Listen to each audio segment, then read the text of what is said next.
こんにちは、オズディです。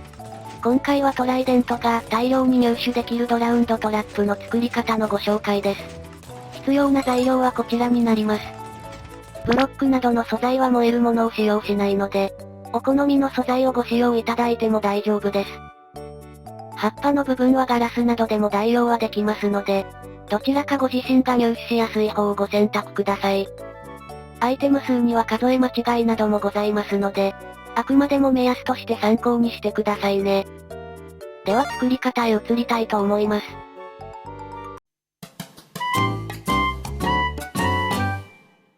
今回のトラップは川の上や海の上で作成するものとなり、陸地では作れないのでご注意願います。またドラウンドのスポーンは2から4体のグループになるのですが、密度制限の関係で川では上限2体とされているので、効率を求める場合であれば川の上ではなくて、海の上にトラップを作ることをお勧めします。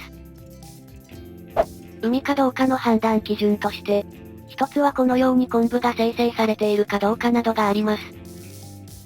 あとはイルカが泳いでいたりタラが泳いでいたり、場所によっては熱帯魚が泳いでいるなどもあります。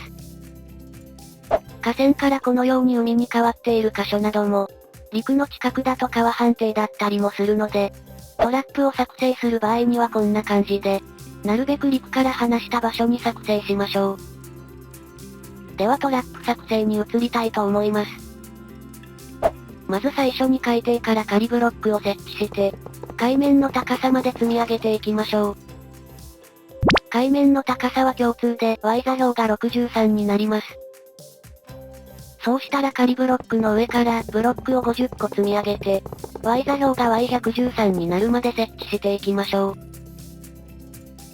113の1の右側部分から横方向に、追加でブロックを8個設置しておきます。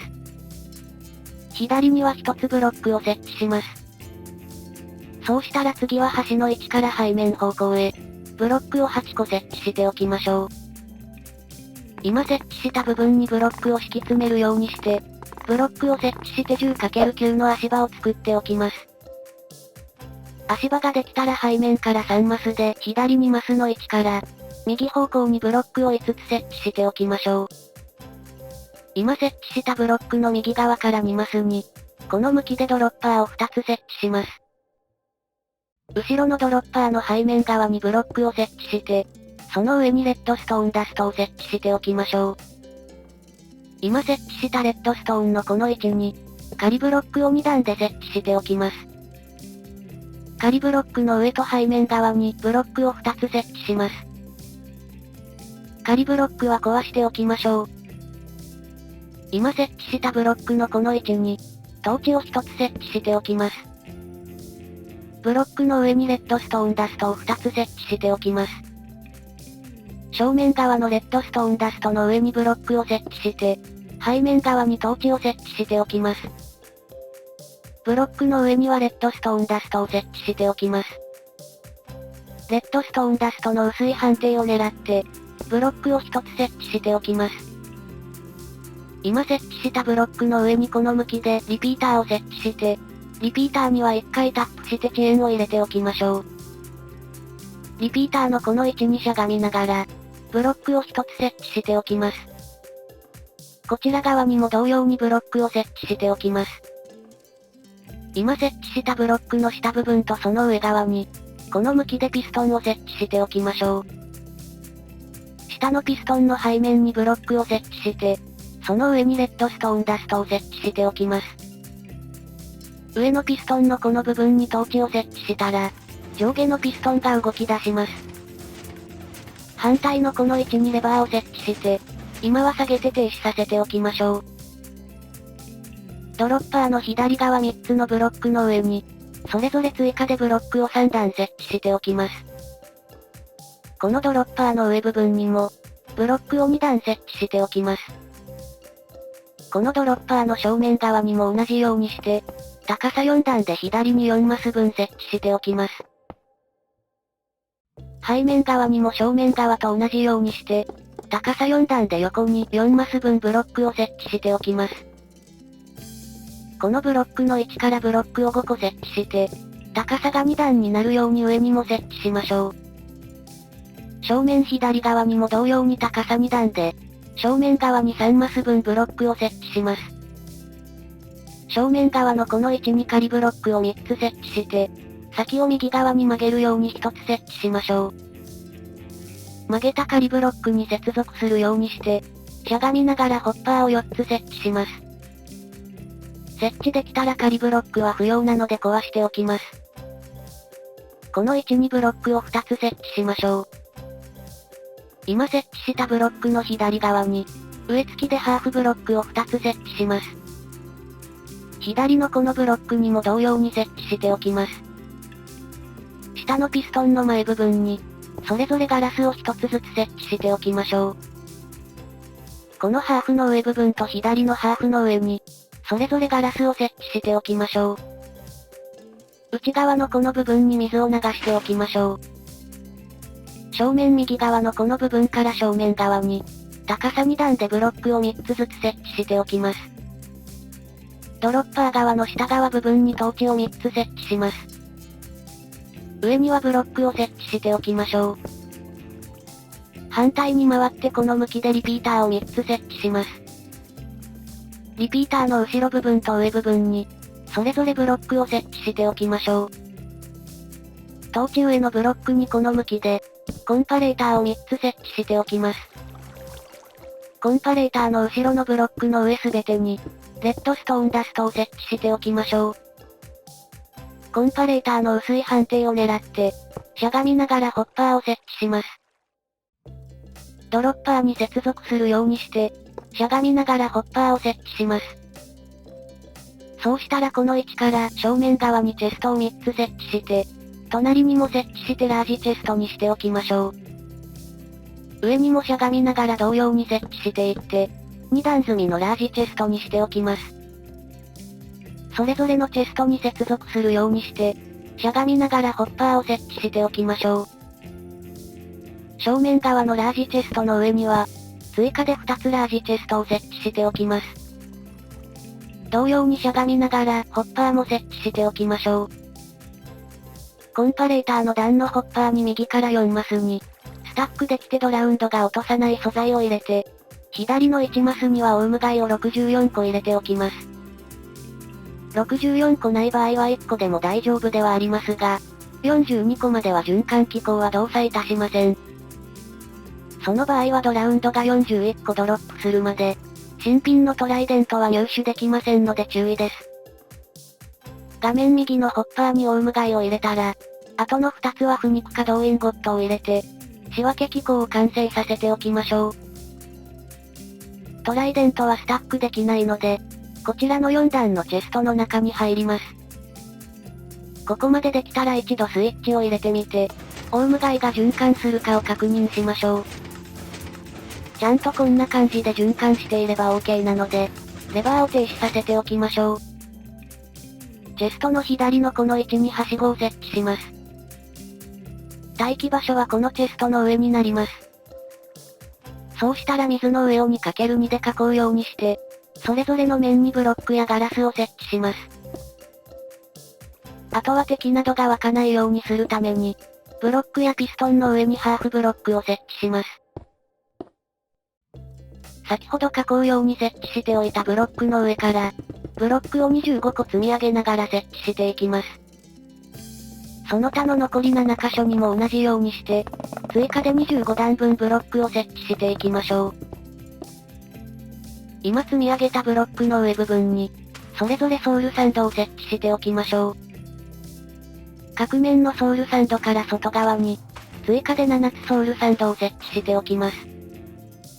残り3箇所も同じようにして、ソウルサンドの外側に追加でソウルサンドを7つずつ設置しましょう。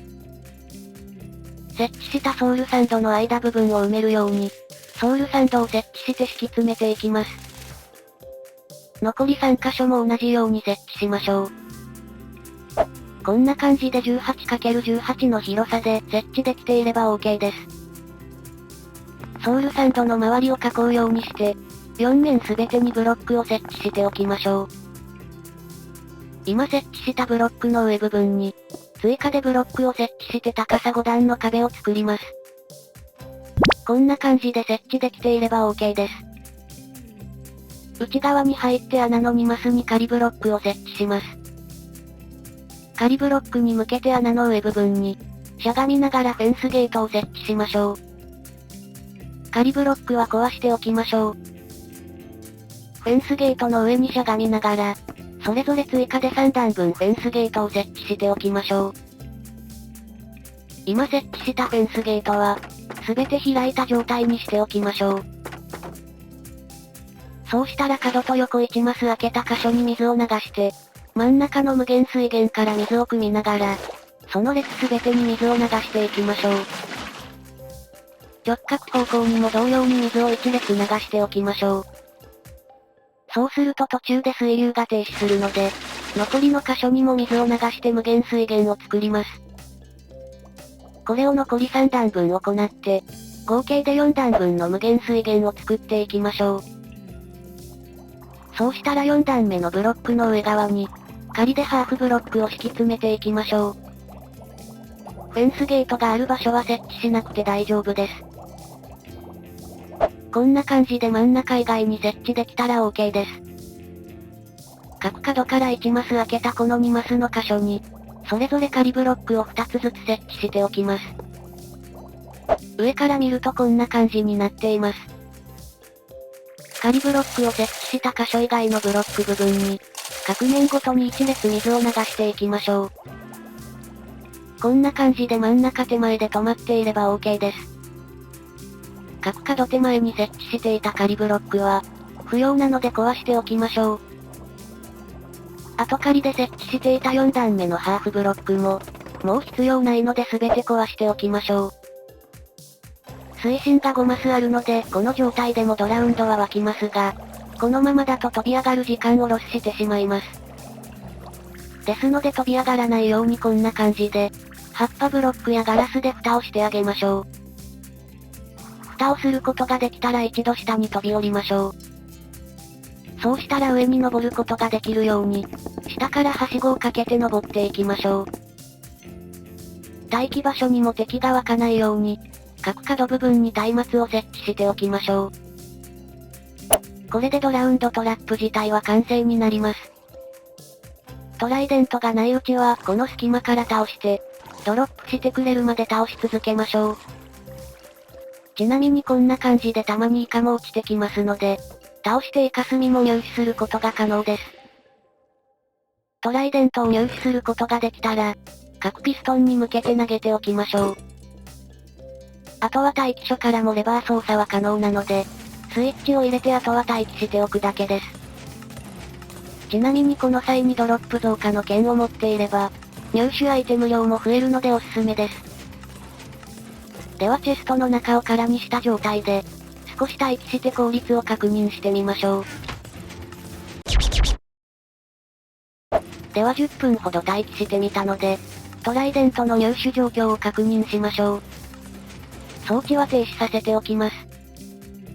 結果はトライデントが合計で14本も入手できたので、単純計算で1時間で約85本ほどになりますね。トラップなどに使用する場合は、耐久値は投げる時だけ消費するので、中古も入れてこれだけ取れれば十分ですね。あとは副産物でイカスミも少しですが、入手もできるので染料などでご使用ください。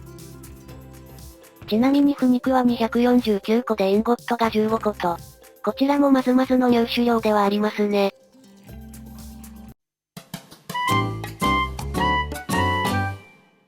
今回のトラップはいかがだったでしょうか。